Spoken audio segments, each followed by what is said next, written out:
Hello, আমার নাম মিতা দাশগুপ্ত এবং আমি মোহরের চরিত্রে পাঠ করি রান্নাবাটিতে। জন্মদিনে কাজ, দুর্গাপূজায় কাজ, ইউ আর নেভার হিয়ার। আমি তো শিওর ছিলাম আমি from some other marriage of মা।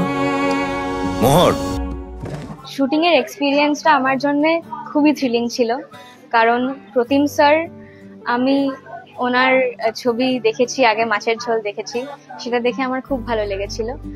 তোমার মা চলে যাওয়ার পর না আমি সব রকম ভাবে চেষ্টা করেছি যাতে তোমার কোনো রকম তোমার কিছুই যায় আসে না। You hardly care. As if তুমি কত কেয়ার করো। ঋত্বিক কাকুর তো আমি খুবই বড় fan and I was very scared to work with him, তবে he made it very easy to make sure that our chemistry was good on screen. I have learned a lot from him, from his acting. সোহিনীদির সাথে তো আমি আগেও কাজ করেছি, এবার তো সেটে ঢুকে সোহিনীদি সবার আগে বললো যে আমাকে ছাড়া তুই ছবি করবি না, তাই তো।